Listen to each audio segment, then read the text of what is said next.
तो जी हाँ मेरे प्यारे प्यारे रसगुल्लो, कैसे आप लोग। यहाँ पे एक बार फिर से मैं हाजिर हूँ आपका त्रैमासिक परीक्षा 2022-23 का कक्षा 9वीं का यहाँ पे विषय विज्ञान का आपका पेपर लेकर। और यकीन मानिए छात्रों, यदि आपने ये पेपर ध्यान से शुरू से लेकर अंत तक देख लिया तो यहाँ पे आप विज्ञान के पेपर में आप बिल्कुल गर्दा मचाएंगे। इसके साथ जैसा कि आप जानते हैं कि आपका पेपर यहाँ पे 19 सितंबर से जो होने वाला था वो आपका पोस्टपोन्ड होकर 7 अक्टूबर से यानी 7 आपका यहाँ पे अक्टूबर से स्टार्ट हो रहा है। तो आपका यहाँ पे पहला पेपर इंग्लिश होगा। और इसके बाद आपको मैं बता दूं कि आपको जो विज्ञान होने वाला है आपको 13 अक्टूबर को होगा। ठीक है, तो चलिए कंप्लीट आंसर आपको दिखाते हैं और आपको एक एक क्वेश्चन आपको ऐसे समझा दूंगा कि आपको 7 जन्मों तक नहीं भूलेगा।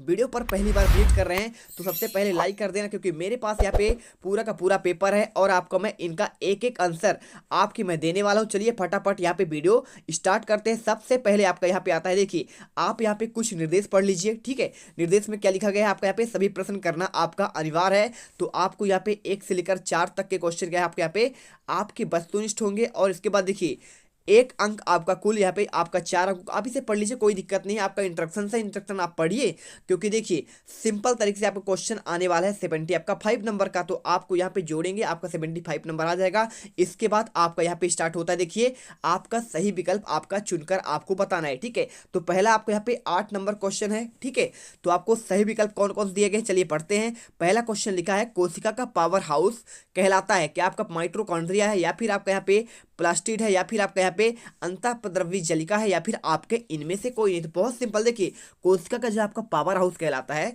ठीक है, तो ऊर्जा गृह जिसे बोलते हैं, तो ये आपका होता है माइटोकॉन्ड्रिया। क्या होता है आपका, आपको आंसर माइटोकॉन्ड्रिया पे लगाना है। इसके बाद देखिए आपका यहाँ पे सेकेंड, निम्नलिखित में से कौन सा रासायनिक आपका परिवर्तन है। रासायनिक परिवर्तन होता है एक आपका भौतिक परिवर्तन। तो देखिए जब आपको यहाँ पे रासायनिक की बात करें तो रासायनिक में क्या होता है, वो अपने पूर्व अवस्था में नहीं आता है। जैसे उदाहरण के हम ले लें, यदि आपका लकड़ी है, ठीक है, तो लकड़ी को आप क्या करेंगे, आप उसका बुरादा करिए और बुरादा करके आप क्या करेंगे, पानी में घोलिए, तो क्या लकड़ी घुले, क्या नहीं घुलेगा। यानी कि जो जैसा है वो वैसा ही रहेगा, उसके स्थिति में परिवर्तन नहीं होगा। तो ये कहलाता है आपका भौतिक परिवर्तन। ठीक है, जो अपने मूल अवस्था से नहीं बदलता है। लेकिन आपका रासायनिक क्या कहलाता है, जैसे कि आपने क्या किया, पानी लिया और पानी लेने के बाद आप उसमें जो है शक्कर को घोल देंगे। तो शक्कर को घोलेंगे तो क्या होगा, वो घुल गया, मतलब उसके मूल अवस्था में परिवर्तन हो गया। क्या शक्कर बचा, नहीं बचा, है ना। तो ये कहलाता है आपका, कौन सा कहलाता है, आपको कहलाता है आपका रासायनिक परिवर्तन।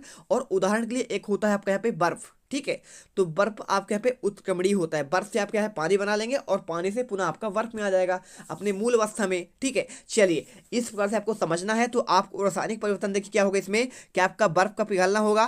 तो आपका यहाँ पे बताना है क्या होगा, तो नहीं होगा, क्योंकि ये आपका भौतिक है। पुनः ये आपका बर्फ पिघल गया, ठीक है, पानी में, और पानी फिर जम जाएगा, आपका बर्फ हो जाएगा। तो यानी आपका भौतिक। और बुरादे का बनना, बुरादा वही बुरादा बन जाएगा, लेकिन आपके यहाँ पे घुले कुछ होगा तो है नहीं, क्योंकि बुरादा रहेगा। इसके बाद देखिए यहाँ पे क्या है, दूध से दही बना। देखिए अब यहाँ पे जो आपका ख नंबर लिखा है ये आपका बिल्कुल करेक्ट होगा, क्योंकि देखिए दूध से यदि आपका एक बार दही बन गया तो दही से आप उसे पुनः क्या दूध बना सकते हैं, नहीं बना सकते हैं। उससे सिर्फ मट्ठा बन सकता है, यानी कि छाछ बन सकता है। अब आपने समझ गया। चलिए इसके बाद चलते हैं आपको यहाँ पे तीसरा क्वेश्चन। तो घर्षण बल सदैव वस्तु की गति कैसे होता है, क्या प्रतिरोध करता है, क्या आपका बढ़ाता है, या फिर आपका संतुलन करता है, या फिर आपका कोई प्रभाव नहीं डालता है। तो आपको सिंपल से देखिए, जब बल क्या करता है, वस्तु की गति को हमेशा क्या करता है, यदि आप एक गाड़ी आ रहा है तो गाड़ी पे क्या करेंगे, यदि आप बल लगाएंगे उसके अपोजिट साइड में, तो क्या होगा, उस घर्षण का विरोध करेगा, क्या करेगा, उसे रोकने का प्रयास करेगा। सिंपल सी बात है। ठीक है,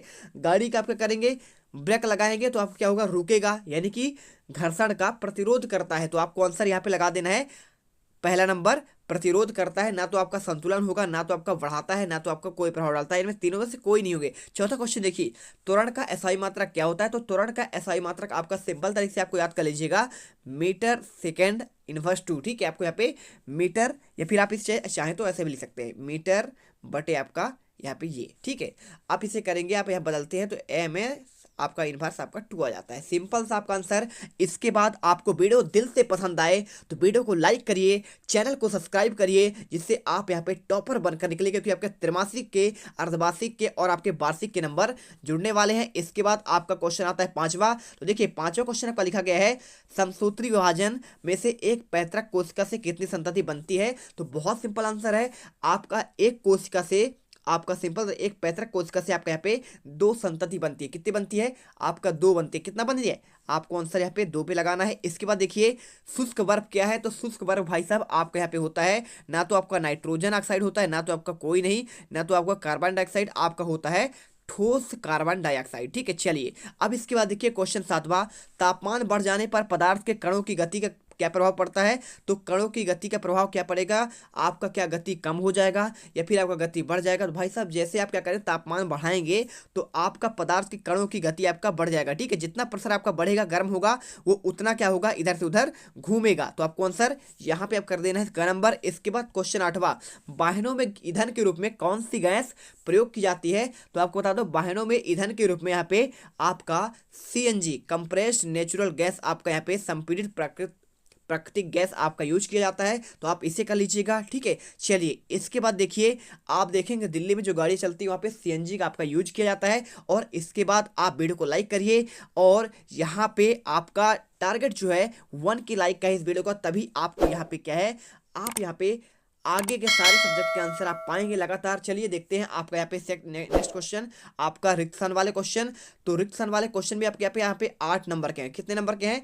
आपके 8 नंबर के ही हैं। तो देखिए ध्यान से देखिएगा इन क्वेश्चनों को। ठीक है, तो आप यहाँ पे देखेंगे तो यहाँ पे पहला क्वेश्चन लिखा है परम शून्य ताप का मान क्या होता है। तो भाई साहब आपका यहाँ पे परम शून्य का आपका यहाँ पे ताप का मान होता है माइनस आपका 273 डिग्री सेल्सियस। ठीक, क्या करना है आपको? Minus 273 degree Celsius. इसके बाद देखिए केंद्रक की खोज किस वैज्ञानिक ने की थी। तो भाई साहब केंद्रक की खोज आपका यहाँ पे रॉबर्ट ब्राउन ने किया था। कौन सा किया था? रॉबर्ट, आपका यहाँ पे ब्राउन आंसर हो जाएगा। ठीक है, ये देखिए अब इसके बाद देखिए क्या है लिखा है क्वेश्चन नंबर 3।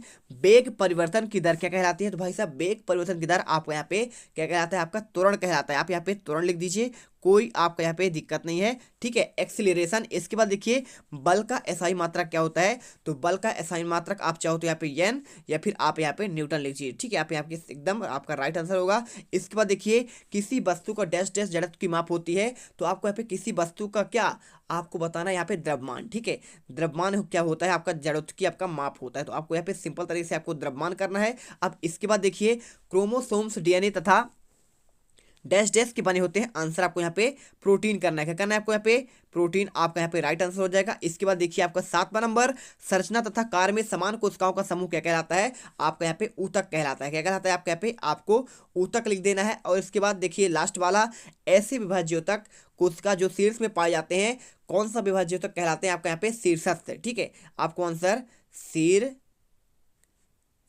आपको यहाँ पे लिख देना है। ठीक है, चलिए अब यहाँ पे आपके सातों के आंसर मिल गए।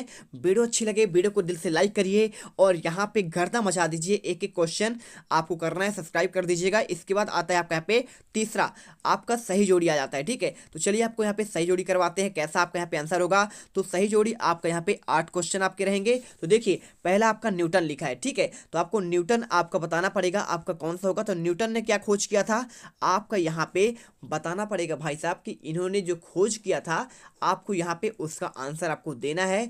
हर एक क्वेश्चन का आप आंसर दीजिए, और आपके एक भी क्वेश्चन जिससे गलत ना हो। तो इन्होंने दिया था आपका यहाँ पे गति का नियम। ठीक है, तो गति का नियम कौन सा हो जाएगा? आपका यहाँ पे इसका E नंबर हो जाएगा। और कोशिका भित्ति की क्या है? तो कोशिका भित्ति बनी होती है आपका यहाँ पे सेलुलोज का, आप इसे करिए C नंबर। और प्रकाश संश्लेषण कहाँ पे होता है आपको बताना है, या फिर आपका यहाँ पे ये आपका होता है, आपको उसमें उपस्थित होता है आपका हरित लवक। ठीक है, प्रकाश संश्लेषण में आपको यहाँ पे हरित लवक की अनिवार्यता होती है। इसके बाद लोहे में जंग लगना, तो आपका ये कैसा है? आपका यहाँ पे आपका रासायनिक परिवर्तन है। ठीक है, 4 को आपको यहाँ पे B नंबर में लगाना है। इसके बाद कोशिका खोज किसने किया? तो कोशिका खोज 1665 में आपका रॉबर्ट हुक ने किया था। और इसके बाद देखिए चंद्रमा, तो चंद्रमा क्या है? चंद्रमा आपका यहाँ पे हो जाएगा आपका वृत्तीय गति का उदाहरण हो जाएगा, क्योंकि आपको वृत्त में गति करती है। और वेग की कमी को क्या कहते हैं?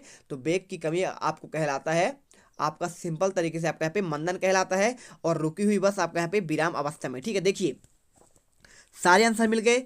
अब इसके बाद आप स्क्रीनशॉट करिए और चलिए आगे बढ़ते हैं। वीडियो को जरूर लाइक कर दीजिएगा, चैनल को सब्सक्राइब कर दीजिएगा। आपको यहाँ पे मोटिवेशन लेकर आपको एक एक क्वेश्चन रखने हैं, जिससे आपको यहाँ पे पूरे के पूरे आपको नंबर मिल सके। ठीक है, चलिए इसके बाद आपको यहाँ पे आता है एक शब्द या आपको एक वाक्य में उत्तर लिखना। आपके 8 नंबर क्वेश्चन है, तो चलिए हम आपको यहाँ पे इनके आंसर आपको देते हैं। पहला क्वेश्चन क्या लिखा है आपको यहाँ पे देखिए।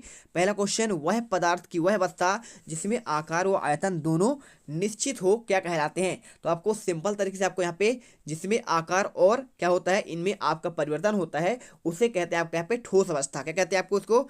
ठोस आपका यहाँ पे अवस्था आपको आंसर में आपको लिखना है। इसके बाद देखिए मैं आपको यहाँ पे लिखित आंसर दिखाऊं, कोई टेंशन नहीं मत लीजिएगा। नमक तथा आयोडीन के मिश्रण को किस विधि द्वारा पृथक किया जाता है। तो आपको आंसर आपको इसमें करना है ऊर्ध्वपातन। ठीक है, आप यहाँ पे ऊर्ध्वपातन कर दीजिएगा, बिल्कुल आपका यहाँ पे सही हो जाएगा। इसके बाद देखिए आपका नेक्स्ट, जड़त्व तो किसे कहते हैं। जड़त्व क्या होता है? किसी वस्तु का वह गुण जो इसकी गति की अवस्था में किसी भी प्रकार का परिवर्तन का विरोध करता है, जड़त्व कहता है। ठीक है, तो वह गुण जो किसी गति का क्या होता है यहाँ पे विरोध करता है, उसे कहते हैं यहाँ पे आपका जड़त्व कहते हैं। ठीक है, चलिए अब यहाँ पे देखिए आपका ये जड़त्व का हो गया, परिभाषा आपको मिल जाएगा।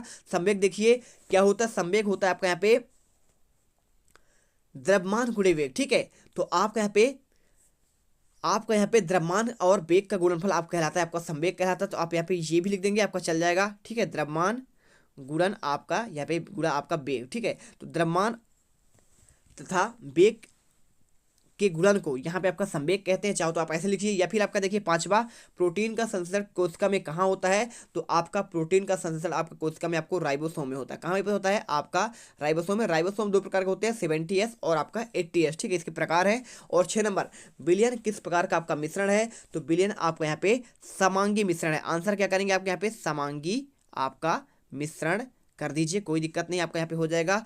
इसके बाद देखिए ये लिख दीजिएगा। इसके बाद एटीपी का आपका पूरा नाम। तो एटीपी का पूरा नाम आपका होता है AC, देखिए एडी होता है एडीनोसिन, और एडीनोसिन के बाद आपको लिखना है यहाँ पे ट्राई, और ट्राई के बाद आपका यहाँ पे फास्फेट। ठीक है, आप यहाँ पे फास्फेट लिख दीजिएगा, बिल्कुल आपका राइट हो जाएगा, एडिनोसिन ट्राइफास्फेट। इसके बाद 8वां क्वेश्चन, क्लोरोफिल युक्त प्लास्टिड क्या कहलाते हैं। तो आपको इसको कहते हैं क्लोरोप्लास्ट। ठीक है, चलिए क्लोरो आपका यहाँ पे प्लास्ट आंसर हो जाएगा। तो हमने यहाँ पे आपको 8 के 8 आंसर दे दिए। अब इसके बाद आपका आता है, देखिए आपको यहाँ पे 5वां क्वेश्चन आता है, भौतिक परिवर्तन किसे कहते हैं। तो मैं आपको यहाँ पे इसका आंसर आपको दूंगा, भौतिक परिवर्तन क्या है। आपको इसका प्रॉपर आपको एक एक उदाहरण आपको मिल जाएगा, तो आपको टेंशन मत लीजिएगा, कोई आपको दिक्कत नहीं है। हर एक क्वेश्चन को आपको यहाँ पे आंसर दिया जाएगा। ठीक है, तो चलिए आपको यहाँ पे जो आपका लिखा है, भौतिक परिवर्तन किसे कहते हैं। तो भौतिक परिवर्तन जब किसी वस्तु के आपके मूल क्या होता है, मूल अवस्था से उससे कोई आपका नया पदार्थ नहीं बनता है, उसे कहते हैं भौतिक परिवर्तन। जैसे बर्फ का पिघलना। ठीक है, आपको यहाँ पे उदाहरण भी देना है। और रासायनिक क्या होता है, जब किसी वस्तु के उसके मूल अवस्था में परिवर्तन हो जाए, उसे कहते हैं रासायनिक परिवर्तन। जैसे दूध का दही का बनना। तो आपको इसका आंसर मिलेगा, दोनों का आंसर। और इसके बाद पदार्थ से आप क्या समझते हैं, तो आपको पदार्थ के बारे में बताया जाएगा। भाई साहब, अब पदार्थ के 3 प्रकार होते हैं, कौन कौन से होते हैं। आपका ठोस, द्रव और गैस होता है। और गलनांक क्या होता है, तो क्या होता है जब किसी पदार्थ को क्या करता था आपका यहाँ पे देखिए, गलाना मतलब क्या होता है, आपके यहाँ पे 0 डिग्री सेल्सियस आपका कम होना, इसे कहते हैं गलनांक कहते हैं। और वेग और चाल में आपको यहाँ पे अंतर। ठीक है, तो चलिए आपको मैं इनका एक एक करके इन सभी का आंसर, आपको विस्थापन और दूरी में अंतर, 2 अंतर बताएंगे। और साथ में आपको यहाँ पे प्लाज्मा झिल्ली का आपका वर्णात्मक पारगम्य झिल्ली क्यों कहते हैं, आपको इसका आंसर। और साथ में आपको यहाँ पे कोशिका को जीवन की संरचनात्मक और क्रियात्मक इकाई क्यों कहा जाता है, आपका इसका आंसर। और इसके बाद आपका संरक्षण आपका क्या है, संवेग संरक्षण का नियम, और साथ में न्यूटन की गति का द्वितीयक नियम। ठीक है, तो ये क्वेश्चन देख लीजिए। इसके बाद आपको हम डायरेक्टली इसके आंसर दिखाएंगे। इसके बाद आपका आता है यहाँ पे लाइसोसोम का आपका आत्मघाती थैली क्या कहते हैं, रिक्तिका के आपके 2 कार्य लिखिए, आपके इनके आंसर बताते हैं। तो चलिए इसके बाद आपका इन सभी क्वेश्चन का आंसर देखते हैं, इसके बाद आगे के देखेंगे।